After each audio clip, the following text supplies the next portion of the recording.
เพื่อนหลังนี่นะว่าตรงเอาบ่อยู่กับบ่อยู่กับชิบ้ายังน่ะบ่อยู่เลยที่กลับไปกลับแล้วเดี๋ยวนี้ตัวว่าได้บ่บ่อยู่เด้อบ่อยู่โอเคตีรถอย่ามาใกล้ติงบ่ได้อยากมาใกล้ตัวดอกนะมากับมาแต่งฉันเอามานี่คุยเรื่องดินนี่แล้วได้หมอนี่สร้างเป็นแท้นี่ติงมาคุยไก่เกี้ยให้ตัวใดไก่เกี้ยเฮี้ยนี่อ้าวดินมันเทไปเมื่อหน้าได้เดี๋ยวนี้สมมติว่านั่นแหละเฮือนนี่ผู้ใหญ่เพิ่นน่ะอีต้นแหละเฮ็ดให้น้องเขาอยู่กระชั้นเลยเอาแบบนี้ก็ได้เต็งชิปแบ่งเขตให้เลยแบ่งเอาดอกบ่อยู่ตัวโอเคคำบ่อยู่แล้วก็มาอยู่เฮือนเมียชิแบ่งให้นะถามใช่เบิ่งโมเมนต์วันอื่นดอกฉันเอาเมื่อแต่คืนนี้อะไรเขาก็บ่ได้มักยากดอกผลได้ก็คือได้เห็นตัวได้เห็นน่ะมันเต็งชิมาเอาฮุบมาบ่เคยอยากได้น่ะไม่นบ่ล่ะดินก็ไม่เขาบ่เคยอยากได้ยังกาแฟก็หูดีว่าเขาบ่ได้อยากวางอยากได้เนี่ยแต่ว่าอยากให้มาเกียคือเพิ่นให้มากี่ไก่เกียคือเพิ่นตอนเพิ่นเฮ็ดเพื่อนเฮ็ดท่านน่ะก็เพิ่นเฮ็ดเล็กน้อยและเพิ่นก็อีต้นเนาะเล็กน้อยเลยให้มีหมู่ต้นเช้าตะกี้น่ะผู้ใหญ่เพิ่นบ่ได้เฮ็ดชื่อแต่ดินให้ตะกี้น่ะแต่บัดนี้น่ะเพิ่นก็เลยแบบน้องตุ๊กกับแล้วก็น้องมิกแล้วก็น้องติ๊กมันมีตัวเล็กน้อยๆน่ะมันอยู่ในตูบน้อยๆตะกี้ก็บ่ได้มีหยังน่ะเพิ่นเห็นแล้วก็อีต้นก็เฮ็ดให้อยู่นำกันเบิดนั่นแหละความหมายนะแล้ววันนี้แหละมันเวลาล่วงเลยมาหลายปีแล้วก็แต่เฮาก็บ่ได้พร้อมหรอกคือมอเตมอยังที่ไปเบชั่นไปที่มันก็เฮาก็ว่าบ่โอเคแบบนั้นข้าวเรียกว่าโอ้ยโอ้ยลงคลิปเป็นยังได้อยู่เป็นได้คือลงคลิปคำฮะโอ้ยมาแต่เคลียร์เรื่องน้องตุ๊กเพิ่นนั่นแล้วคือว่าเดี๋ยวนั้นก็ไม่เตียงเคลียร์น้องตุ๊กก็ไม่เตียงเลยอยู่เพื่อนในบ้านก็ได้คโอ้พุ่นบ่ได้จนได้ไปเพื่อนในบ้านพุ่นบ่ได้นี่แม่นเพื่อนในบ้านค่อยก็จะถามอยู่ค่อยในคลิปบ่เตียงว่าเป็นจังได๋คือว่าเดือดแฮงจน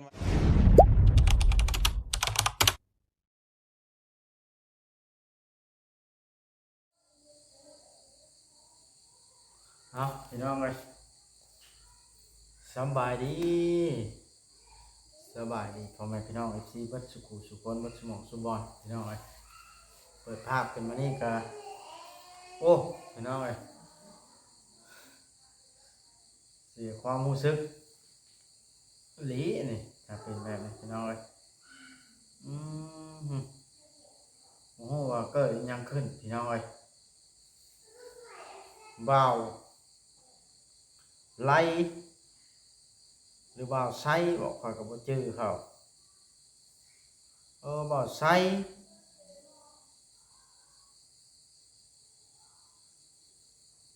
น่าจะเป็นผัวน้องตุ๊กหรือบ่ไล่บ่ข่อยกับบ่จื้อจนว่าตัวว่าได้บ่อยู่เด้อโอเคติงบ่ได้อยากมาใกล้ตัวดอกนะเอามานี่คุยเรื่องดินนี่แล้วได้หมอนี่สร้างเป็นแท้นี่ถึงมาคุยไก่เกี้ยให้ตัวใดไก่เกี้ยเฮี้ยนี่อ้าวดินมันเทไปเมื่อหน้าได้เดี๋ยวนี้สมมติว่านั่นแหละเพื่อนนี่ผู้ใหญ่เพิ่นน่ะอีต้นแหละเฮ็ดให้น้องเขาอยู่กระชั้นเลยเอาแบบนี้ก็ได้เต็งชิปแบ่งเขตให้เลยตัวโอเคคำบ่อยู่แล้วก็มาอยู่เฮือนเมียใช่เบิ่งโมเมนต์วันอื่นดอกฉันเอาเมื่อแต่คืนนี้อะไรเขาบ่ได้มักยากดอกจะไล่ปัญหาเก่าๆเดิมๆมันบ่แล้วตั้งแต่สิได้มาแหละว่าได้เฮ็ดได้สบายมันบ่แม่นเขาอยู่บ่ได้เขาจะไปอยู่ของเขาเองก็นั่นแล้วเขาอยู่รับตัวบ่ได้นะไรตัวเทวาได้ซะเดี๋ยวจะพบมาให้ต้องให้เสนอบ่ค่อยก่อนต้องการจะตั้งมาเพราะว่าบ่ค่อยอยู่นำการจะตั้งตอนนี้เดือดแห้งอีหลีจะอยู่ในตู้ในหมอไรจะอยู่ในเพื่อนแต่ว่ามันก็เป็นของเพิ่นนะเพราะว่าถ้าเพิ่นอยากอยู่เพิ่นก็อยู่เพราะว่าน้องบ่ได้มีปัญหาเขาเลยว่าน้องอยากมาอยู่นี่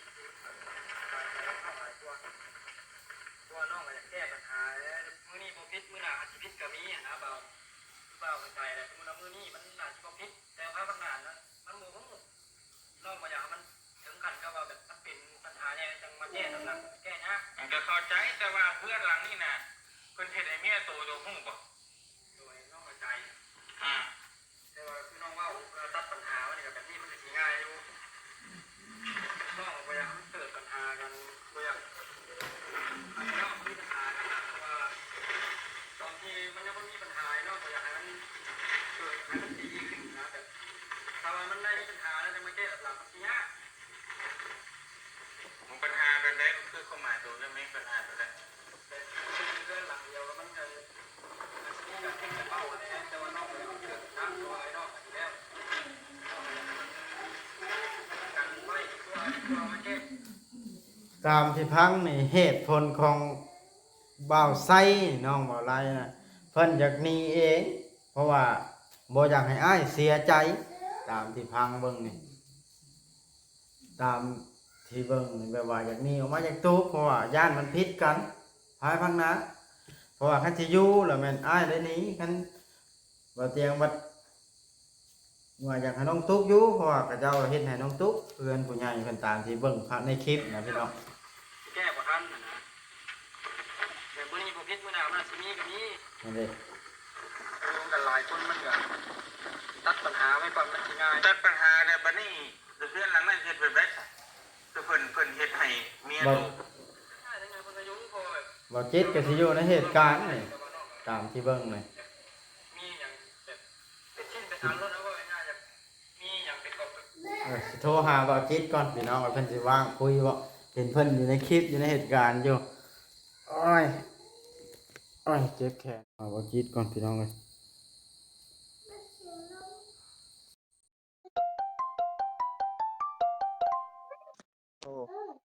โอ้สบายดี สบายดี เป็นจังได โทรเล่นน้ำนี่แล้วเป็นอะไรเปิดกล้องมึงดูข้าวเวียกบ่ โอ้ยังโอ้ยลงคลิปเป็นหยังได้อยู่บ่ได้อยู่ เป็นได้คือลงคลิปค่ำฮะ โอ้ยมาแต่เคลียร์เรื่องน้องตุ๊กเพิ่นนั่นแหล้ว เอ้าคือว่าเดี๋ยวนั้น กับไอ้เตียงเคลียร์น้องตุ๊กกับไอ้เตียงได้อยู่เพื่อนในบ้านก็ได้คำ โอ้พุ่นบ่ได้จนได้ไปเฮือนในบ้านพุ่นบ่ได้นี่ แม่นเพื่อนในบ้าน ข้อยก็จะถามอยู่ข้อยเห็นในคลิปบ่เตียงว่าเป็นจังไดคือว่าเดือดแฮงจนว่าจะตีฮอดบ่เตียง โอ้ยสุดเท่านั้นสุดเท่านั้น อืม แต่บ่จักคุมสิว่าแหละ แบบหมอผัวชาวแต่บ่หรือน้องผัวข้อยก็บ่ชื่อเขามันคือกัน น้องไซนั่นแหละน้องไซน้องอันน่ะผัวน้องตุ๊ก โอ้ผู้เฮาไปถ่ายซุมื้อน่ะเนาะ แม่น อื บัด ม นี้ก็คือสิเบิดแล้วบัดนี้คือสิบ่ได้มีทีมงานเข้าไปแล้วบัดนี้มันมันมันโหดเกินไปแหละ แม่ว่าบ่ให้ไผเข้าไปถ่ายเลยบ่บัดน่ะ แม่นจบแล้ว เออแบบตัดบ่ให้ YouTube เข้าไปใกล้ไผเข้าไปใกล้มันเข้ายิงน่ะเนาะ จักแล้ตัวนี้ เว้าเว้าพื้นนะความมันโหดน่ะนะ เออ เอาเล่าให้ข้อย เฮ้ ฟังหน่อยว่าย เนาะ บ่จิตข้อยเฮ็ดคลิปอยู่ได้เดี๋ยวนี้เล่าให้ข้อยฟังแหน่ว่าอัน เฮ็ดคิดบ่ ว่าเป็นจังได๋เขาจังอยากตีนะข้อยอยากฮู้ตัวนี้นะ เรื่องนี้น่ะตอนบ่จิตอันน่ะตอนเว้นตอนเช้าบ่จิตก็เข้าไปหาอยู่แล้วเนาะก็ยังดีๆอยู่หั่นแหละบัดนี้บ่จิตออกไปอันน่ะหากินข้าวกินน้ำบัดนี้หันนะ อ่า เลยกลับออกมาก็กลับออกมาแหละไอ้เตียงแล้วพอดีฮอดก่อนฮอดก่อนแหละพอดีเว้าตามในคลิปนั่นแหละของทางไอ้เตียงเว้าแล้วก็บอกให้อยากให้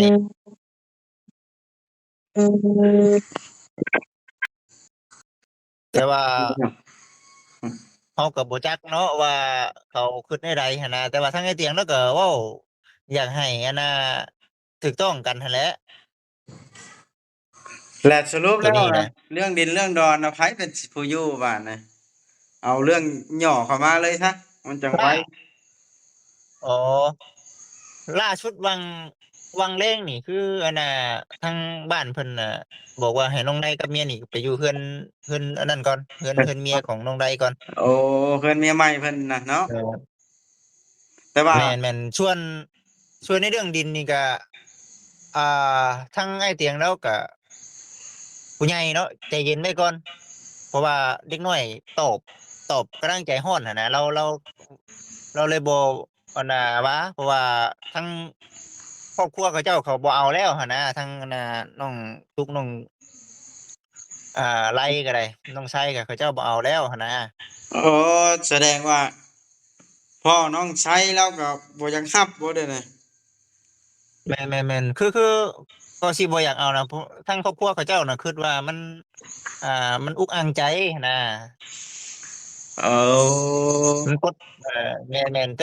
แต่ความเป็นจริงของทั้งไอ้เตียงเราน่ะเอ้าคันว่าน้องไดกับเมียอยู่บ่ได้ก็เรือนหลังนั้นก็มอบให้น้องตุ๊กกับน้องไสแบบนั้นหันนะแล้วก็ให้มันเป็นมรดกสืบทอดกันไปเรื่อยๆหันนะมันก็แม่นส่วนนั่นแหล้วส่วนแม่นจากที่ส่วนครอบครัวเนาะว่าจากที่แม่นเคยติดส่วนครอบคตามในรัวของคลิปเนาะว่าจิตเนาะ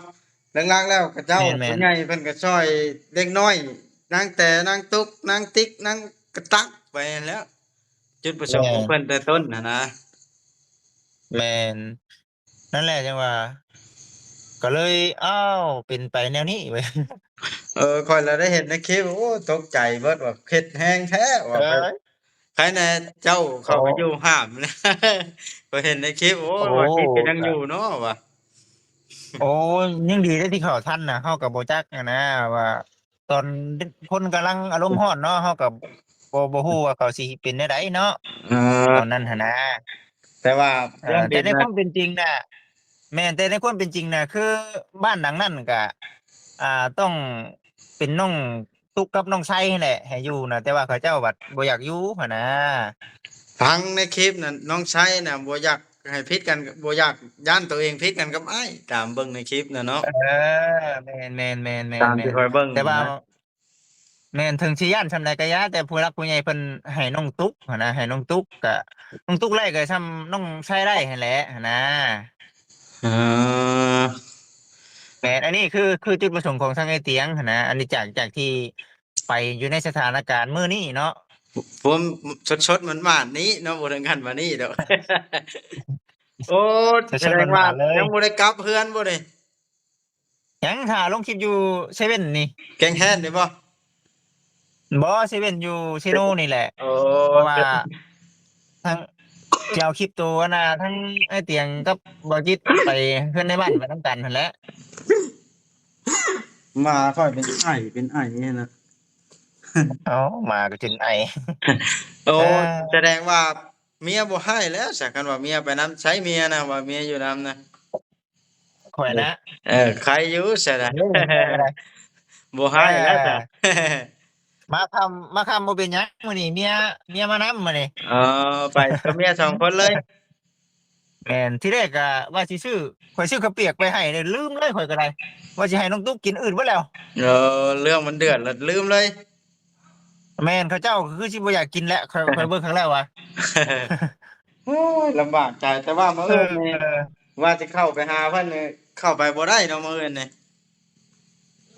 แต่อยู่ในสถานการณ์ตอนนี้คือทางในบ้านเพิ่นยังบ่อยากนะว่าได้ก็เอมีแต่ว่าโจก่อนเนาะเอาสัญญาณข่อยแล้วบ่มีอันนี้โอ้ยสัญญาณบ่มีบ่จิตเลยเอ้ากันชั้นก็เดินทางปลอดภัยเด้อสินะ